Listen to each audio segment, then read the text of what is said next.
ক্ষমা নাকি মহত্বের লক্ষণ? কিন্তু আপনি কাকে ক্ষমা করবেন? কোন মানুষকে আপনি ক্ষমা করে দিতে পারবেন? আমি প্রতিনিয়ত মানুষকে ক্ষমা করেই বেঁচে থাকি। যেমন ধরুন, আমার কোনো ফ্রেন্ড আমার সাথে বাজে ব্যবহার করলো, পাত্তা দিই না, আমি ভুলে যাই। আজকে খারাপ লাগলে কালকের দিন নতুনভাবে দিন শুরু করি। ধরেন আমার কাছের কোনো একজন মানুষ, প্রেমিক বা তারও হয়তো কোনো ফ্যামিলির রিলেটিভ বা আরও বিভিন্ন আনুষঙ্গিক মানুষের তো অ্যাসোসিয়েশন সমাজে অনেক রকমের থাকে।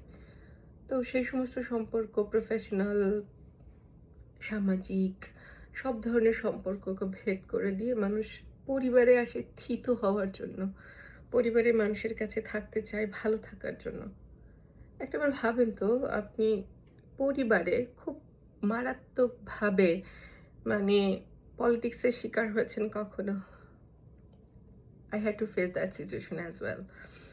আমার আপন বোন, আমার নিজের বাপ, আমার বয়ফ্রেন্ডকে ডেকে নিয়ে মানে তাকে বলা হয়েছে, তাকে এইভাবে বলেছে যে, আমার মতো একটা মানুষের সাথে থেকে তার কি ফিউচার?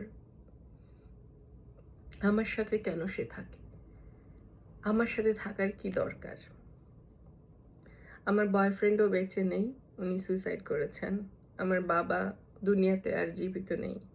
যেই বোন, সেই বোন আছে। এখন আমার মা আমাকে বলেছেন যে, "থাক, কষ্ট পেতে নেই, মাফ করে দিতে হয়।" সে না বুঝে না জেনে অনেক মানুষ অনেক কিছু করে। সিরিয়াসলি? মানে আমি একটা মানুষকে ভালোবাসি, সেই মানুষটার সাথে আমি থাকতে চাই।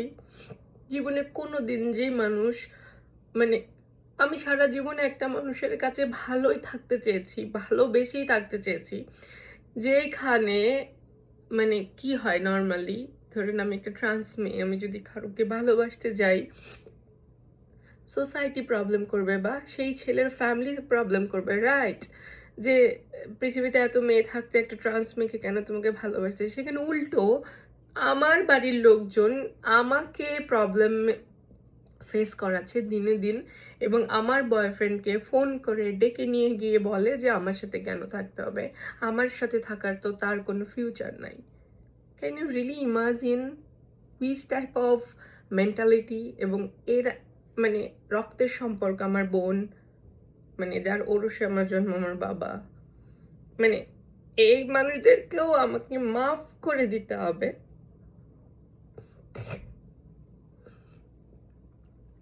কতটা উদার হতে হয় আসলে, এত এইরকম মানুষকে মাফ করে দিয়ে তাদের সাথে আবার সম্পর্ক তৈরি করতে গেলে আমি জানি না। বাট আমি এত ভালো মানুষ না, আর আমার আমার এত অ্যাবিলিটিও নাই মাফ করার মতো। মানুষজন বলে কি যে সোশ্যাল মিডিয়াতে এসে কেন বলো, যে সম্পর্কগুলো যাদের সাথে নষ্ট হয়েছে তাদেরকে বলো। আপনারাই গল্প শুনতে চান, এবং সবশেষে দিন শেষে গিয়ে মানে আমি একটা জিনিস খেয়াল করে দেখেছি যে আমি মাথায় ওড়না পরেও যদি ভিডিও বানাই, আপনারা কেউ কেউ এসে গালি দিবেন। আমি স্লিভলেস ক্লিভেজ দেখিয়ে ভিডিও করলেও আপনারা কিছু মানুষ এসে গালি দিবেন। I really don't care about anything. So আমি আমার এই গল্পগুলি বলি সেই সব মানুষদের জন্য যারা আসলে খুব সহজে মানুষকে জাজ করতে আসে বা খুব সহজে মানুষকে বলতে আসে যে জীবনে এরকমেরই, জীবনে অনেক কিছু হয়, জীবনের সাথে চলতে থাকে। আপনাদের কারোর সাথে হয় নাই। আমি জানি না কয়টা মানুষের সাথে এরকম ঘটনা ঘটেছে। আমার সাথে ঘটেছে। এবং এটা তো হচ্ছে গিয়ে ফ্যামিলির চূড়ান্ত একটা খারাপ জায়গা। মানে এরকম আরো অনেক গল্প ঘটনা আছে। আমি কম কষ্ট পাওয়ার পরে আমি আমার ফ্যামিলি মানুষজন ছেড়ে আমি একা হয়ে যাই নাই। কম আঘাতের পরে আমার বাবার সাথে আমি ১৪ বছর কথা বলি নাই। আমি বাবার কবর জিয়ারত করতে যখন গিয়েছিলাম, তখন আমি একটা ছবি সোশ্যাল মিডিয়াতে পোস্ট করেছিলাম ২০২৪ আমি যখন দেশে গিয়েছিলাম। সেখানেও বুলিং এর অভাব নাই। সেখানে মানুষজন আমাকে নানান ধরনের বাজে রকমের মানে সোশ্যাল মিডিয়াতে আমাকে অ্যাটাক করা হয়েছিল। মানে এত সহজ না মাফ করে দিয়ে বেঁচে থাকা, এবং তারপরে আবার নতুন করে একটা জীবন শুরু করা। This is not a easy game. মানে আমার প্রত্যেকটা দিনে আমি যা দিয়ে দিন শুরু করি এবং যা কিছুর মধ্য দিয়ে আমাকে প্রবাহিত হতে হয়, তারপরেও I'm happy in my life. I smile, I cook, I eat, I sleep, I do my work, I pay my rent, I do everything whatever I need to do for my life. But issues that মানে এইরকম সিচুয়েশনে এসেও মাফ করার প্রশ্ন যদি আসে, মাফ আপনি কাকে করবেন? যার চোখের মাঝখানে বিন্দু বিসর্গ অনুশোচনা দেখবেন না, যাকে বলার পরেও যে মানুষগুলি বিন্দু বিসর্গ মানে এই সিচুয়েশনটা ফিল করবে না যে আমাকে দিনের পর দিন কতটা কষ্ট পেয়ে বড় হতে হচ্ছে, কতটা বাজে পরিস্থিতির মধ্য দিয়ে গিয়ে আমাকে সোজা হয়ে দাঁড়াতে হয়েছে। মানে সেগুলি কিছুই না। আমি এত ভালো মানুষ না, আর আমি এত মাফ করতে পারবো না, আমি এত মাফ করতে চাইও না। আমি আমি যেভাবে বেঁচে আছি আমি এভাবে ভালো আছি।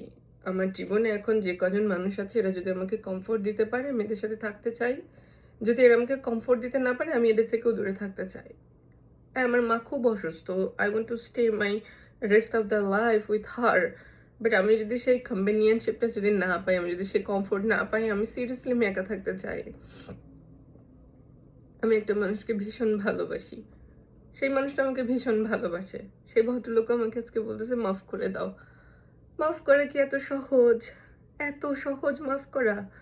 মানে পৃথিবীতে সবচাইতে কঠিন যে কাজটা আমি যেটা বুঝি, পরিবার মানুষের দ্বারা যদি আপনি একটা পলিটিক্সের শিকার, ফ্যামিলি পলিটিক্সের শিকার হন এবং সেখান থেকে যদি আপনি সাফারিং করেন এবং সেই সাফারিং থেকেও আপনি একা একা হিল হয়ে যখন নিজের একটা জায়গা দাঁড় করান, সেখানে গিয়েও যখন আপনাকে আবার এসে সেই মানুষগুলোকে মাফ করে দিয়ে তাদের সাথে সম্পর্ক জুড়ে থাকতে হবে কেন?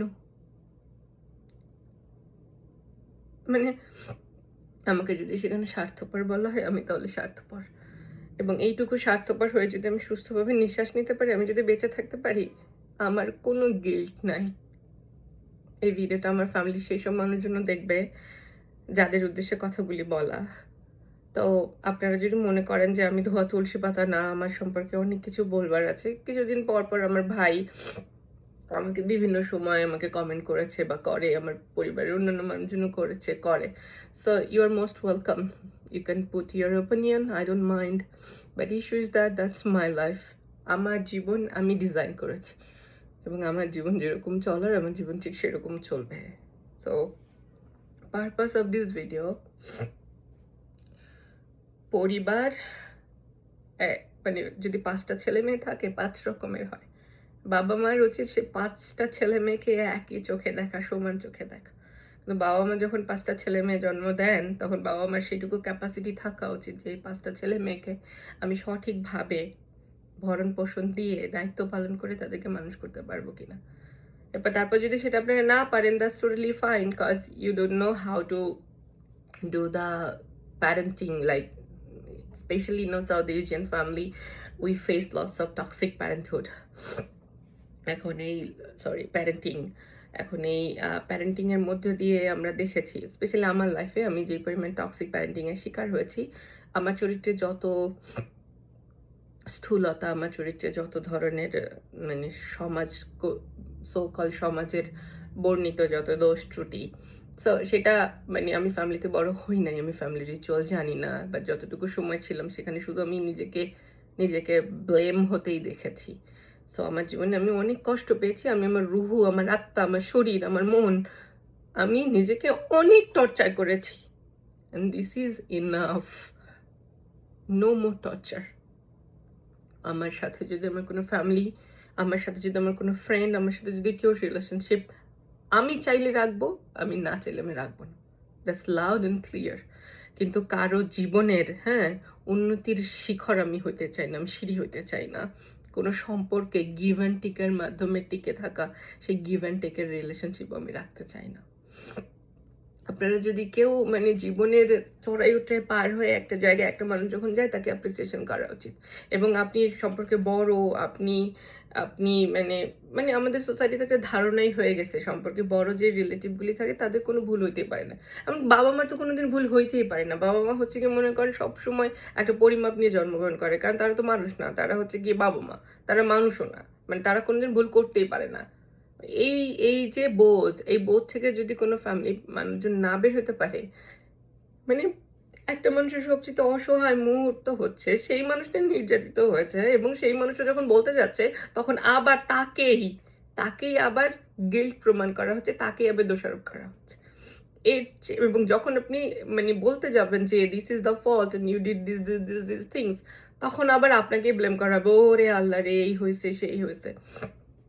এরপরে মানে আর কি বলবো, আমার আর কিছু বলার নাই। That's how life is. এবং এই এত কিছু নিয়ে প্রত্যেকদিন দিন পার করতে হয়। শরীর খারাপ, মন খারাপ, যা কিছুই চলুক না কেন, সবকিছুর মধ্য দিয়ে জীবন অতিবাহিত করতে হয়। তারপরও কিছু মানুষ জীবনে থাকবে, তারা এসে তাদের জাজমেন্ট পাস করবে। কিছু মানুষ আছে যারা মনে করবে যে লবণ, যতটুকু দরকার ততটুকু ব্যবহার। Enough, no more. I am getting super tired.